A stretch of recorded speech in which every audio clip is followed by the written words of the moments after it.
guys, welcome back to Angel Angela, and on this podcast I wanted to talk to you guys about how the narcissist wants to know who controls you. The narcissist wants to know who controls you because the narcissist looks at you like an item, like a possession, like a slave. You're fuel to them. They need people to play different roles in their life, and they know right away if you're going to be a good fit, if you're able to fall for their charm. Once you fall for their charm or believe their lies, narcissists lie to get information from you, and if you fall for those things, they feel like you're easily controlled, you're easily influenced, you easily, are friendly, open, in many different ways. And it could be a good thing or a bad thing. And it's very dangerous when you're messing with predators, where they're trying to take more than what they're giving, and they're undermining you because you don't know what they're doing. You don't know that they're trying to control you right away. The control starts from the beginning because you're falling for the image that they're trying to portray to you. And if you do feel rejected and you don't want to communicate with these people, they will almost make it like their life mission to basically, control you, even though, obviously, you guys are not compatible, or you're just, two different types of people. So the narcissist wants to know everything about you, and they do it right away in simple little conversations. They want to get an idea of who you are, but even if you give them a description, they don't believe you because they're so used to lying that they just do not believe what people tell them. So when you say things to them, they're just going to keep fishing because they want to see more. They want you to show them more. And then it gets to a point where you're kind of like, should I bring him around my family? Should I bring her around my family? And then the relationship is moving so quickly because you feel like you found your other half, but it's really someone trying to come into your life to control you because they feel like you're easily controlled, and they feel like you're the perfect person to control because of many different reasons, whether it's, they feel like you're broken, or they feel like you come from a broken home. Like, they have many different reasons why they go after certain people. Certain people, they feel like you basically deserve it because you don't get a lot of stuff, and they feel like they're doing you almost a favor. A lot of times a narcissist wants to gain control over you because they want what you have. They want what you have. They want your life, So it's always good to understand that, because a lot of people will feel like, I'm going to be me. I want to be who I want to be. I'm going to express myself, like, I don't care what kind of pictures I post. I don't care, you say these things, but when a predator is on the hunt for you, they'll come to you, and they'll come for you, in many different angles, just to control you, to possess you. And you'll think to yourself, this story is between you and the narcissist. And in reality, there were other people that were involved, conning you, and it's multiple narcissists that are gathering together in secrecy in groups, claiming they're not friends. They're trying to throw you off. They'll tell you, I don't get along with this person, but they're lying. They'll fight those people in front of you, but they know they're going to make up with those people. Everything is a front, and they're trying to basically get a reaction from you. And when they get that reaction, or you feel that empathy, or you fall for what they say, to them, it's like you're the perfect person to control. So a narcissist wants to know right away who controls you. You know, there's a lot of people who are shy and things like that. So when you finally feel like you found someone, you'll feel like it's a soulmate feeling, or you've never been close to someone like that. And that's because all of that is intentional. So they're going to heat check you. They're going to have an argument that's not even a real argument. They're going to do something out of nowhere one day, and it's just to heat check to see if you're willing to forgive them, because most people won't tolerate some form of disrespect where you took it too far, and I don't really know you like that. So the narcissist will see, like, is this person willing to take basically abuse, even if it's a little bit. Do they think that abuse is love? Because if they think abuse is love, that means that anyone who they thought loved them never really loved them. In their eyes, it was just abuse. So if they feel like if you accept abuse, you came from abuse, and you don't really know what love is. And this is why they'll show you fake love, because they're like, oh, this is fueling you. Me giving you fake love is fueling you, and I'm exchanging it with something else. And by the time I'm done with you, you'll know what love is and what love isn't. And I'm doing you a favor, because you don't want to let go of certain people in your life. Hell, you won't even let go of me, and I'm treating you worse. And if you can let go of me, you can let go of anyone, So the narcissist, looks at that as weakness, but at the same time, this is someone that does not feel sorry for you. Don't get that wrong either. Like, just because it sounds good, just because it sounds good, it doesn't make it a good thing, because they're getting ready to exploit you. They're getting ready to get over on you. They're not feeling sorry for you. They know how you feel. This is why it doesn't matter how much you cry and you're like, how could you be this evil? How could you do this to me? Why would you do this to me for this long? They don't care, and they got that like blank stare where they're just like, what are you going to do about it? Do you want to hurt me? If you want to hurt me, I'll hurt you. Come on, let's go to war.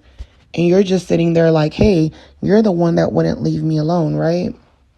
So the narcissist wants to know, if you still keep in contact with friends from the past, if you're connected to people, because they've been cut off certain connections. They can't come around certain people, friends anymore. They're basically on timeout in the spiritual world. They're that person on, solitary confinement, and you just bailed them out of jail, and basically you feel like you're locked in, because now they put you in a cage to control you, and you don't even know how you got there. So the narcissist will do that to you so quickly that you won't even realize that, and they'll have you turning on people that are closest to you. And if you'll turn on the people closest to you, regardless of what they did to you, because they're going to do a lot of abuse to you, right? They're looking at it like, if you're willing to accept this and turn your back on those people, then you really deserve it. You really deserve it, because those people probably most likely have done more nice things for you than me, and I'm just like them. We're the same. They feel like they're there for a reason, right? That's really how they feel. If you came across them, they feel like, you should have never bumped into me. You should have walked away. Yeah, I know I baited you in, but you should have been stronger than that. So they'll go and they'll bring up your upbringing, your past. And if you start sharing so much and you're crying and you're getting emotional and you're reliving those events, and you're, when you break down, they can tell you're still hurt. There comes a point in time where when you finally accept what happened to you, you don't really cry when you share things. So people can say, oh, I'm sorry, and they'll start crying and you're not crying, and they're thinking, why is she not crying? And it's like, because you already healed from that. You accepted it. You forgave yourself. You forgave what happened. So when you're getting emotional, yeah, it seems like they're going to show you empathy and they care. But how many of you have ever felt like you went and shared something with someone because you thought that they were just like you and experienced the same thing through those people, exactly the same, but your story was completely different because you're two separate people, but you felt really bad inside after sharing what you said to that person because you feel like a part of them has control over you because they made you open up so much about yourself and they don't really care about you. That's the feeling you're going to get when you're with narcissists. You're not going to leave feeling fulfilled. Like there's going to be something that's going, it feels like they took energy from you. When you have real conversations with real people that you could just feel it. You could feel that there was an exchange, that they know your worth, that, and by knowing each other's worth and time, that trust can be built. But narcissists, they come off, like you should trust them right away. And then the moment that they fake something to heat check you, they're looking at you like, why don't you trust me? You're supposed to trust me. And they're literally brainwashing you in order to control you. And then you're like, yeah, you're right. Relationships are about trust and things like that. And they make it sound so good. You're going to fall for it, basically. So, they do these things to control you, to pull you away from everything that you know. If you have children, they want to know, like, if the father's still around, if that person's moved on, because they feel like if that person's moved on and they're married or have kids with someone else, they feel like no one is controlling you. You're out of control. And now they're trying to figure out if there are other men around or other people that are in and out of your life. And in order for them to control you, they feel like they have to look if anyone has put a bet on you, and this is why they'll become very competitive, very controlling, very evil, because it's like, are you going to cry for me? Are you going, they want to feel like they want to see the emotions, and they'll take that emotion out of you until you're numb and you can't cry anymore.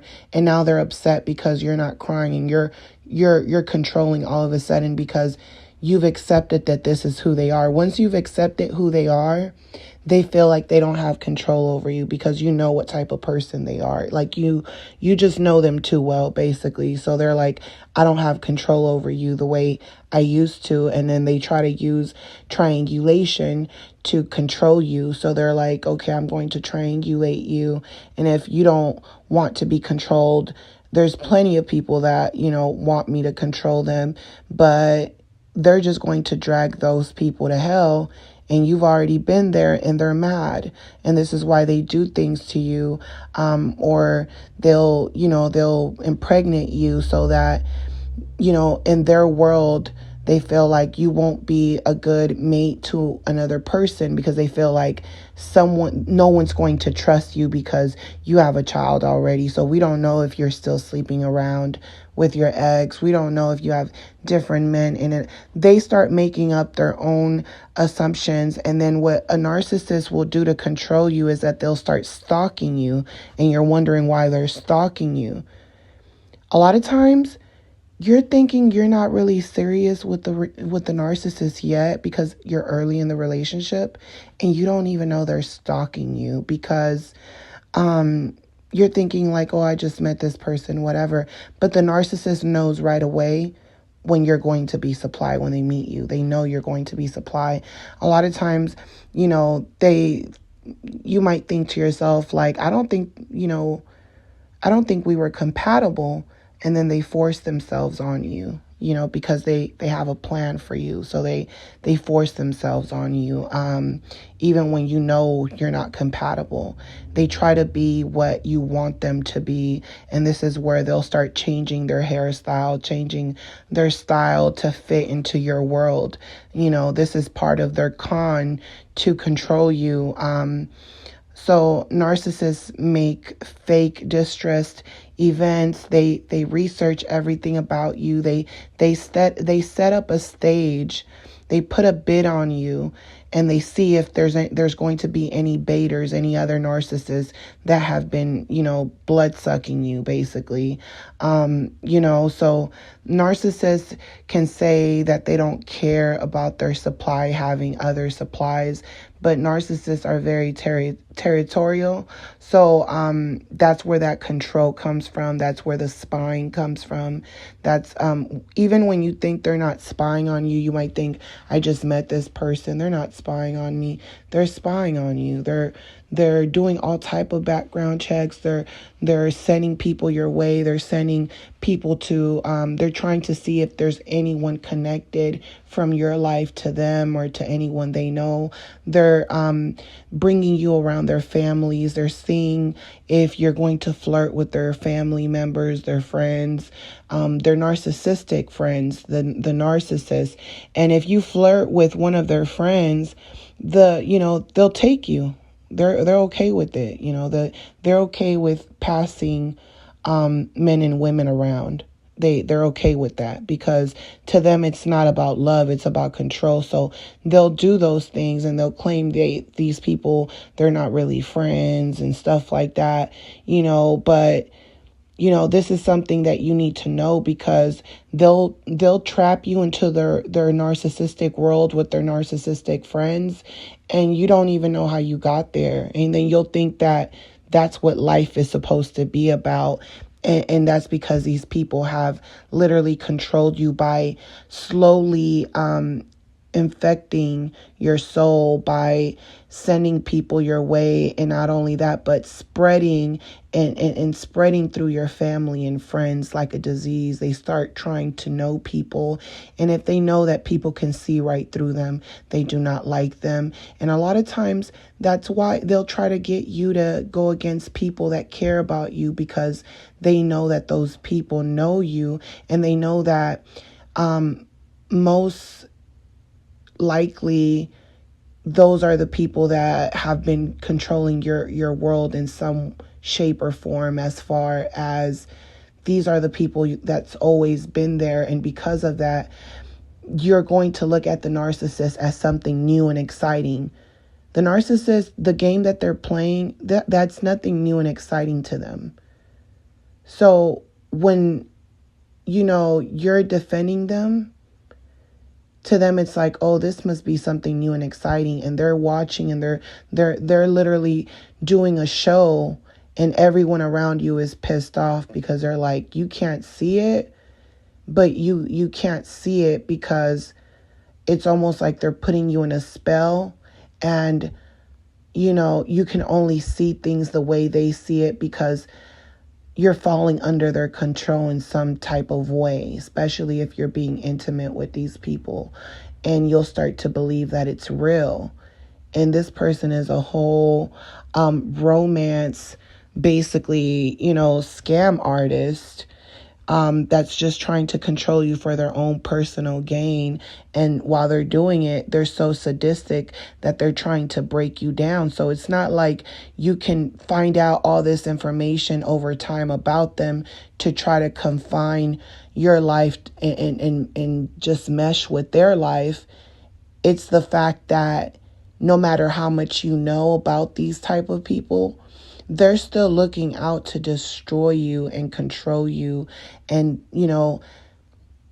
they know what they did. Like, they know there was some type of jealousy and hate for you that they felt like they had to do that. They felt like, who cares? I have it worse, or, it's all about me, and they'll tell you, it's all about me for a change, like almost like if you've done something to them. And that's because they already know that they've got you. They're looking at you like, dang, someone else would really appreciate you. They're looking at you like, dang, I'm looking for a high value person. And, if I get another high value person, that's who I'm going with. And I'm going to control them because I'm going to bring something new and exciting in their life. When it comes to high value men, they're look they don't really care sometimes about your finances. They're looking at you as a person because they can help build you up. So the narcissist hates that. They hate that. And this is why it's just different. When it comes to narcissism, it's just different when it comes to men and women. But you have to make the conscious choice of understanding that anyone who is trying to get control over you and they're trying to get more than what they're giving is someone who is trying to control you, and they're not trying to build with you. They're trying to take from you, and they don't care if they con you into a romance or con you into believing that they're your real friends and family, and they're looking to literally destroy you because they didn't get the control over you, or they feel like, hey, if I can't have control over you, I might as well be the one to kill you instead of it being a stranger. So that's literally almost how they look at you, like they're burning you at the stake type of thing. But they're very sadistic, like they make up lies and do all type of things, and and they never take accountability. So if you guys enjoyed this podcast, don't forget to hit the like button, share, comment. Send you guys lots of love, light, and peace, and I'll talk to you guys on the next podcast. Bye.